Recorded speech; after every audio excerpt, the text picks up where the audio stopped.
Welcome to Whippoorwill Holler. I'm Miss Lori and this is Mr. Brown. We live in the hills of Arkansas. We love the Lord.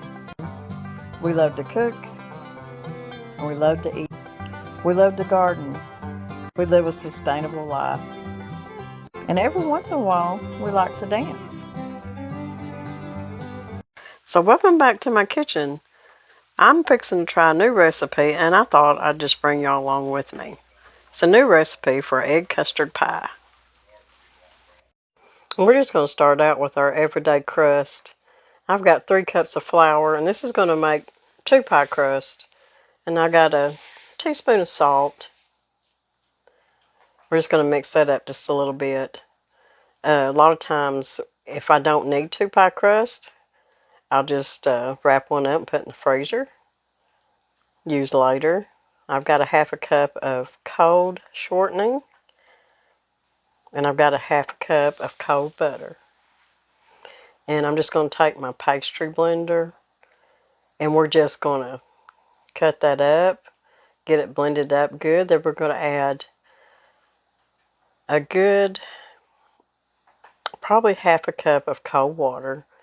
I don't always put the whole half a cup in there. I always wait to see if I need it or not. I'm going to go ahead and put my tablespoon of white vinegar in.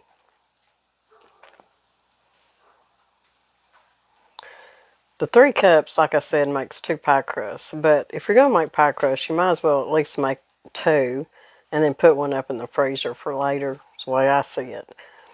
So I'm just going to kind of work this together a little bit. You don't want to work it too much. And if you see you need a little bit more water, you just add you a little bit more water to it. Just make sure that your water's ice cold. I always put a couple pieces of ice in there to keep it good and chilled. Now I can tell that I may have just a little bit too much flour. Every day that you're making either bread or pie crust or biscuits, it's always going to be different. I can see I've got a little bit too much flour, so I'm not going to worry about it. I'm going to get together what will come together and not have to mess with it too much and make your pie crust too tough. So I'm just going to sprinkle a little bit of flour out here on my pastry board. I'm going to bring out my crust. And you can see I've got a little bit of flour left over in my bowl, and that's okay. Because I could tell by the feel of it that I didn't need all of it. And I'm just going to kind of bring this together in a ball. Not work it too much. And of course this is going to go in the refrigerator. It's going to chill for about at least 30 minutes. So we'll just get it kind of in a disc once you get it all together and it feels good to you. I'm just going to cut it in half.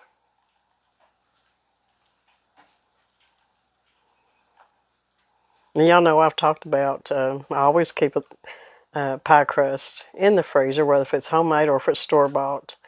And with Christmas and everything, I'd done used up all my pie crust. So I'm going to put one to the side, and we're going to cover both of them up with plastic wrap, and we're going to put one in the freezer, and I put one in the refrigerator. And now we're just going to roll it out. And it don't matter. Just put you a little bit of flour on there. If you get a hole in it, just kind of put it back together. That pie crust doesn't have to be perfect. It just has to taste good and not be tough. It don't have to be perfectly round. It can be square, as long as it fits in your pie plate. Now I've got a 9-inch pie plate. I like to roll my pie crust out kind of thin, because that's just the way I like my pie crust. Some people might like it thicker. This is a real easy pie crust, and it's very forgiving. It seems to roll and do very well, especially after you chill it. Now, once I get this in my pie plate, I'm going to pre-bake it for about 10 minutes. And what that's going to do is that's going to keep your crust from being too soggy from your filling. But just get your pie crust in there and just kind of work with it. Sometimes it wants to be a pain and not fit in there right, and you just kind of tug on it and work on it like you're putting a sheet on a bed. It don't always want to, kind of wants to give you trouble every once in a while, but you just pull it till you get it right. Get it to fit in there right. My grandma, her pie crusts were always good and flaky and thin. They were thin, flaky pie crust, and I guess that's why I like it so much. But she never spent much time on her pie crust. She whipped them out and put them in that pie pan. And they may not be the prettiest pie crust, but they were the best tasting. And I'm about the same way. I try not to spend too much time on trying to make it the prettiest pie crust. But you just want it to taste good.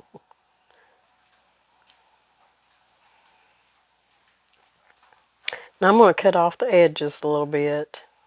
Now don't ever throw them edges away, because you can put them right in the oven and cook them up. And sometimes during summertime we'd do that with the leftover pie crust, cook it up, and we'd put fresh strawberries over top of them. You talk about good. Or you can put a little butter on them and sugar and cinnamon, make you some little crispy cookies there. So I'm just going to just kind of go around the edge and turn it under. If you never made pie crust before, believe me, you can make hundreds of them, and none of them are going to turn out the same. Some days are better than others. I like to crimp mine a little bit, but like I said, I don't spend a lot of time on just making them, trying to make them perfect. So just take your two fingers and your knuckle and just kind of crimp them a little bit. This is a deep dish pie pan. I don't really know that I need a deep dish, but that's what I got just in case. Like I said, this is the first time I'm making this recipe. My other recipes were always called for milk and cream, and this is going to calls for a can of sweetened condensed milk and hot tap water. And I was just kind of intrigued by it, so we're going to make it and see how it turns out. Like I said, don't throw the scraps away. Excuse you, Mr. Brown. Okay, we've got 1 can of sweetened condensed milk. I always like trying new recipes, even though I try to stay true to my old recipes. It's just fun sometimes just see how others turn out.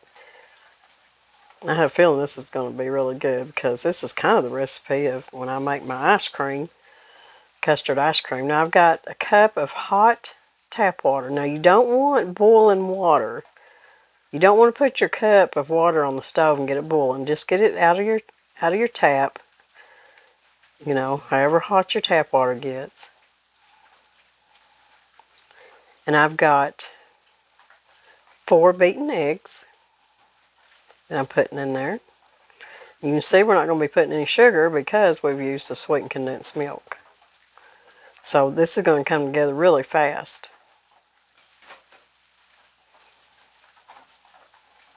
So we got it stirred up good. I'm going to put about, I don't know, half a teaspoon of salt. Then we're going to put a good teaspoon of vanilla.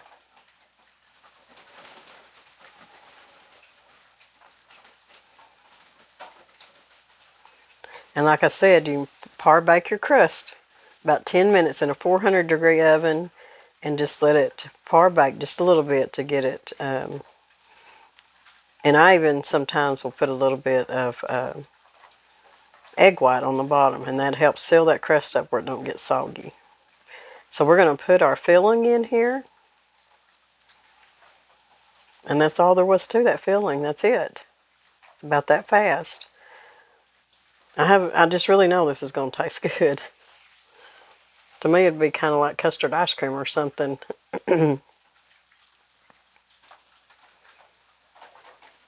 Now, Mr. Brown likes cinnamon on his egg custard pies. So that's what we're doing. And you can put you a little bit of nutmeg too, because in all old-fashioned recipes for egg custard pies, it calls for nutmeg. Me and Mr. Brown don't care for nutmeg, so I leave it out. And here I'm putting my crust cover is not fitting, but I'm going to stick it on there because it will keep it from burning. But you can also use foil wrapped around your crust, and that will help too. But this always does its job. It'll keep it from burning just sitting on top just like that. We're going to put it in a 425 oven for 10 minutes. Turn the oven down and put it at a 350 oven for 50 minutes. And it'll be done in the middle, and it'll be good. Here it is, out of the oven. Beautiful pie, beautiful crust. It's set up good. When it's not jiggly in the middle, you know it's done. We're going to cut into it and we're going to taste it, and it's going to be so good. I hope y'all like this recipe. Y'all try it because it turned out really, really good.